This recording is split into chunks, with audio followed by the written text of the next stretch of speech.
कन्नौज में इच्छा मृत्यु की मांग करने वाले अनाथ बच्चों को डीएम ने दी जेल भेजने की धमकी। गरीबी और भुखमरी से लाचार 6 अनाथ बच्चों ने की है इच्छा मृत्यु की मांग। समाचार प्लस एक्सक्लूसिव। और गुजरात के जामनगर में सेना के 2 हेलीकॉप्टर आपस में टकराए। एयरफोर्स के अधिकारियों समेत हादसे में कुल 9 लोगों की गई जान।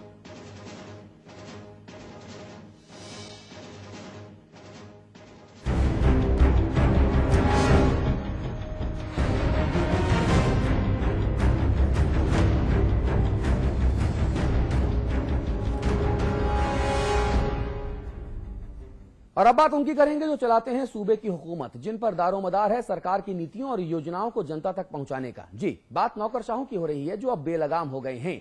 उत्तर प्रदेश के कद्दावर मंत्री मोहम्मद आजम खान के शब्दों में अराजक, निरंकुश और बदतमीज हो गए हैं।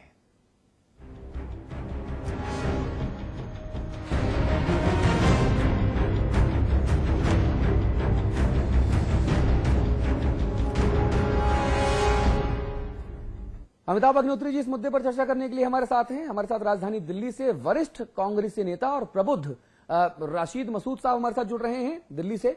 लखनऊ से मनोज पांडे साहब होंगे, समाजवादी पार्टी के विधायक हैं और पूर्व राजस्व मंत्री हैं। सुभाष मिश्रा जी हमारे साथ नहीं है, अचानक से उनको कोई काम याद आ गया, इसलिए उन्होंने हमसे इजाजत ले ली है। आप तीनों का बहुत बहुत स्वागत है। आपसे हम आगे इस मुद्दे पर बात करेंगे। जी, तो उत्तर प्रदेश के नगर विकास मंत्री मोहम्मद आजम खान साहब आजकल नाराज हैं। कई बार तो वो अखिलेश जी से भी नाराज हो जाते हैं। खैर, इस बार उनकी जो नाराजगी की वजह है वो नौकरशाह हैं, जो उनके ही शब्दों में निरंकुश, अराजक, बदतमीज हो गए हैं और मनमानी करते हैं। उनकी सुनते नहीं। निरंकुश है यूपी के नौकरशाह, खतरे में सरकार। जी हां, उत्तर प्रदेश की सरकार को अगर महावत मान ली और सूबे के नौकरशाहों को हाथी, तो साहब सावधान हो जाइए, क्योंकि सूबे के ये हाथी पगला गए हैं, निरंकुश और अराजक हो गए हैं और किसी भी वक्त वो अपनी महावत यानी सरकार को पटकनी दे सकते हैं। ये हम नहीं कह रहे, ये कहना है उत्तर प्रदेश सरकार के कद्दावर मंत्री आजम खान साहब का। महावत बैठा हो हाथी पर, बरसों बैठा रहे हाथी चलता रहेगा, लेकिन एक बार अगर हाथी बिगड़ जाए तो उसी महावत के लिए बिगड़े हाथी को रोकना मुश्किल हो जाता है। और तजर्बा यह है कि महावत को गिराकर और महावत को भी मार देता है, वो जिसके इशारों पर जिंदगी भर चलता है। लगता है हाथी बिगड़ा रहा 5 साल और उस बिगड़े हाथी का बड़ा नुकसान। दरअसल 27 अगस्त को आजम खान साहब ने एक बैठक बुलाई थी, जिसमें उनके महकमे की बड़े अधिकारी ही नहीं पहुंचे थे। नाराज आजम साहब ने बैठक तो बर्खास्त की ही, साथ ही विशेष सचिव को फटकार भी लगा दी। तब से उनकी नाराजगी बदस्तूर जारी है और अब उन्होंने विभाग का कामकाज भी बंद कर दिया है। खैर, आजम साहब की नाराजगी आज है, धीरे धीरे शायद खत्म हो जाए, लेकिन जो बड़ा सवाल है वो ये कि क्या सचमुच सूबे के नौकरशाह अराजक और निरंकुश हो गए हैं? क्या वो इतने मदांध हो गए हैं कि विभाग के मंत्री को भी भाव नहीं देते? अगर जवाब हाँ है तो जनाब हालात सचमुच चिंताजनक हैं, क्योंकि नौकरशाह सरकार और आम जनता के बीच ब्रिज का काम करते हैं। उनका काम होता है सरकार की योजनाओं और नीतियों को जनता तक पहुंचाना। अब अगर वो ही बेकाबू हो गए तो सरकार तो शायद फिर भी चलती रहेगी। जनता का क्या होगा? सवाल दूसरा भी है, नौकरशाह जो और जैसे हों, उन्हें पिछली सरकार ने निरंकुश बनाया हो या फिर कुर्सी के गुरूर ने। साहब, सूबे की सत्ता तो आपके हाथ है, फिर अगर वो निरंकुश भी हो गए तो उन्हें पटरी पर लाना तो आपका काम है। आलोक साहिल, समाचार प्लस। तो समाचार प्लस न्यूज नेटवर्क के मैनेजिंग एडिटर अमिताभ अग्निहोत्री जी हमारे साथ बने हुए हैं। रशीद मसूद साहब बने हुए हैं नई दिल्ली से, लाइव हमारे साथ हैं। आप वरिष्ठ कांग्रेसी नेता हैं। और मनोज पांडे जी हैं, आप समाजवादी पार्टी के विधायक हैं और पूर्व राजस्व मंत्री हैं। मनोज पांडे जी, पहले मैं आप ही से बात कर लेता हूं, आप ही की पार्टी के नेता हैं। आखिरकार आजम खान साहब को इतना गुस्सा क्यों आता है? आप तो इतने अच्छे आदमी, इतने शांत रहते हैं, हमेशा चीजों को अच्छे से समझते हैं, समझाते हैं, आजम खान साहब को समझा नहीं पाए। देखिए, जहां तक आजम खान साहब का सवाल है, हमारे पार्टी के एक बहुत वरिष्ठतम नेता हैं वो। हाँ। बहुत ही सुलझे हुए व्यक्ति हैं और गंभीर व्यक्ति हैं। अच्छा।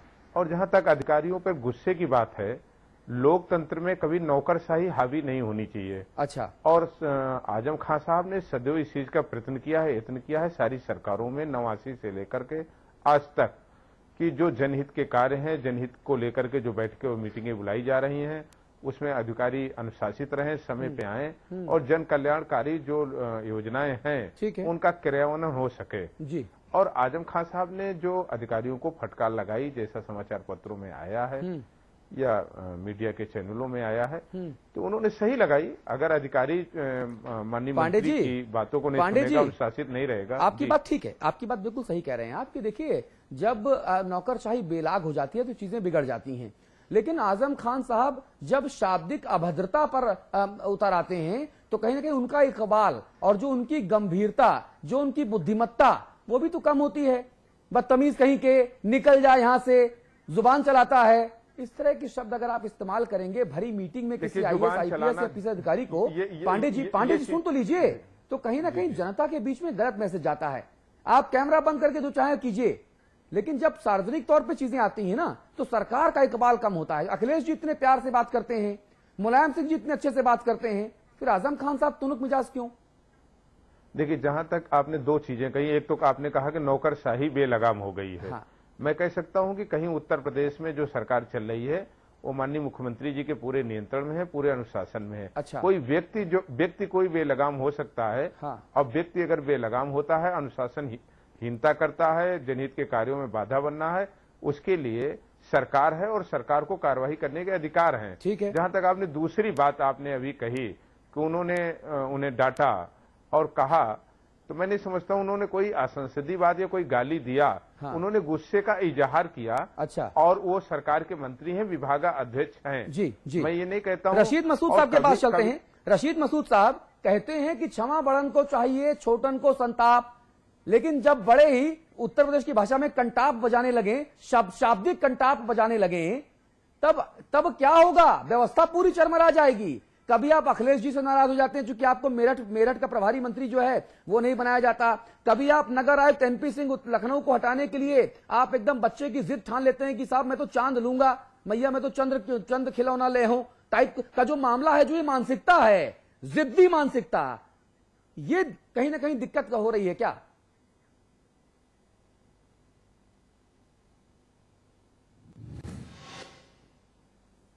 देखिए, मैं अभी आजम खान साहब का भाषण सुन रहा था जो आपने उनका सुनाया है। उसमें उन्होंने एक तरीके से नो कॉन्फिडेंस पास कर दिया है चीफ मिनिस्टर के खिलाफ।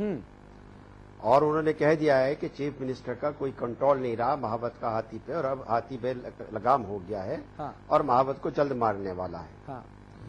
एक तो बात यह हो गई कि किसी भी मंत्री को अपने मुख्यमंत्री के बारे में इस तरीके की टिप्पणी नहीं करनी चाहिए। हाँ। एक डेमोक्रेसी का असूल है। हाँ। नंबर 2 बात यह है कि अगर आप इज्जत चाहते हो तो आपको दूसरों की इज्जत करनी चाहिए। मैं भी मंत्री था और मेरा इख्तिलाफ हमारे सेक्रेटरी से हो गया, लेकिन मैंने एक लफ्ज उसको नहीं कहा, और बहुत काबिल सेक्रेटरी थे हमारे वो, मगर एक ही चीज पे इख्तिलाफ हुआ, उसूली बात पर, और मैंने उनको कुछ नहीं कहा। कागज मेरे पास था, कलम मेरे पास है, ताकत मेरे पास है, उसका इस्तेमाल किया और वो फिर खुद ब खुद ठीक हो गए।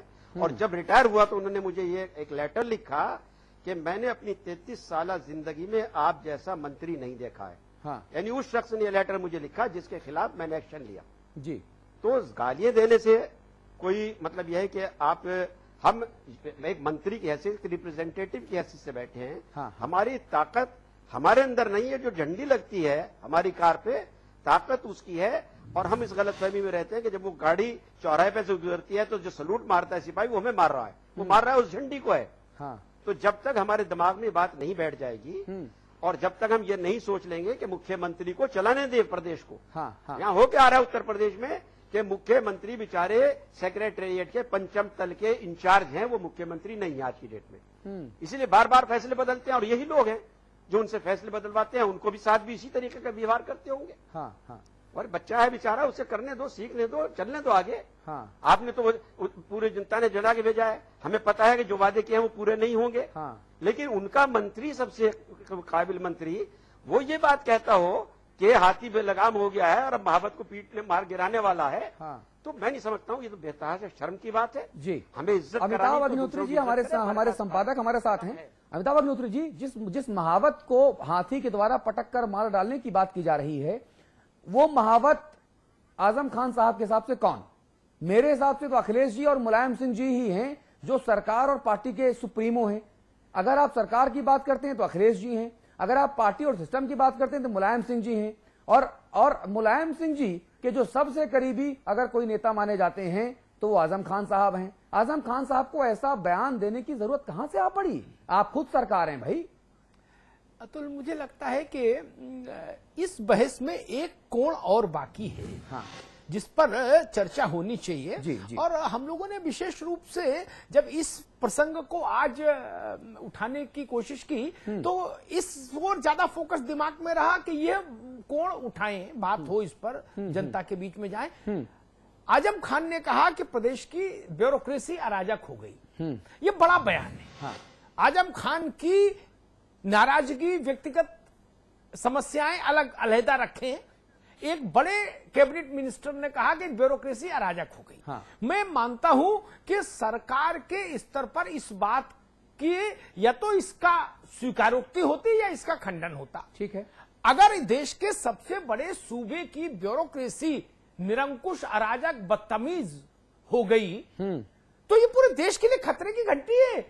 1/5 आबादी लगभग उत्तर प्रदेश में निवास करती है। ठीक है। और वो इस देश के 1/5 आबादी का मुस्तकबिल अराजक लोगों के हाथ में है क्या? अराजक बाबुओं के हाथ में है? तो ये बड़ा सवाल है। और अगर आजम खान साहब ने स्वीपिंग रिमार्क दिया, झाड़ू लगाते हुए बयान दे दिया, तो आजम खान साहब के इस बयान की मजम्मत होनी चाहिए। या तो ये हो कि भाई हाँ, उन्होंने कहा वो सच कहा, तो ये अलार्मिंग सिचुएशन है। और अगर उन्होंने जो कहा वो सच नहीं है तो उनके बयान की मजम्मत भी होनी चाहिए। ठीक बात है। और गाली ना तो तर्क का स्थान ले सकती है, हाँ, और ना गाली क्रांति का स्थान ले सकती है। हाँ। शालीन अंदाज में तर्क भी रखे जा सकते हैं ब्यूरोक्रेसी के सामने, हाँ, और वो अपनी क्रांति भी की जा सकती है फैसलों के जरिए। ठीक बात। कर्पूरी ठाकुर से लेके बहुत सारे उदाहरण मैं बता दूं, जिन लोगों ने हुकूमतें चलाई लेकिन गाली नहीं दी कभी। ठीक है। और अच्छी हुकूमतें चलाई, नारायण दत्त तिवारी जैसे लोग, उनकी सिक्योरिटी में जो सिपाही तैनात रहता था वो उसको भी हाथ जोड़ते थे। हाँ, हाँ, हाँ। फिर भी अच्छा शासन चलाया। हाँ, एक हाँ, विजन के साथ शासन चलाया। ये दिल्ली, नोएडा जो बना हुआ है, ये नारायण दत्त तिवारी का ही विजन है। बिना गाली दिए, बिना बदतमीजी किए, बिना दो हाथ किए भी काम हो सकता है। ये आजम खान को समझना होगा। ठीक बात है। और कर्पूरी ठाकुर साहब की अब आप बात कर रहे हैं तो हम बिहार भी हम लेके चलना चाहेंगे, क्योंकि ये कोई ऐसा मामला नहीं है जब नौकरशाहों की जो निरंकुशता है सिर्फ उत्तर प्रदेश तक सीमित रही हो और इस बारे में बयान आए हों। उत्तराखंड और बिहार में भी लोग नौकरशाहों की मनमानी से परेशान हैं, और न सिर्फ लोग बल्कि मुख्यमंत्री भी परेशान हैं और अपनी नाराजगी भी गाहे बगाहे जगह बताई जा चुकी है।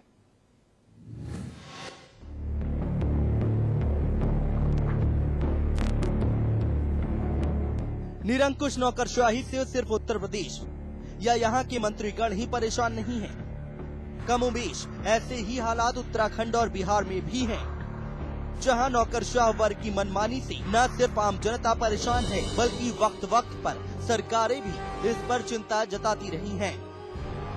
बिहार में लालू यादव की सत्ता उखाड़ फेंकने के बाद पहली बार सत्ता में आने पर नीतीश कुमार ने जो विकास कार्य किए, उसकी बदौलत जनता ने उन्हें दोबारा सत्ता में लाया।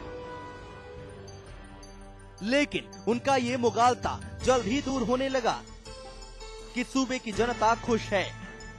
अपनी यात्राओं के दौरान जब नीतीश कुमार ने आम जनता से जानना चाहा तो जल्द ही हकीकत उनके सामने थी। जनता का कहना था कि सब तो ठीक है, सिर्फ अधिकारियों के नखरे नहीं बंद हो रहे, उनकी मनमानी बदस्तूर जारी है। यही वजह है कि नीतीश सरकार ने नौकरशाहों पर नकेल कसने के लिए बड़ी कार्य योजना पर काम करना शुरू कर दिया। जिसके तहत सरकारी कार्यालयों में भ्रष्टाचार और छोटे मोटे कामों में लेट लतीफी को दूर करना शामिल है। जनता और कार्यकर्ताओं का भरोसा बरकरार रखने के लिए नीतीश कुमार इस काम को जमीन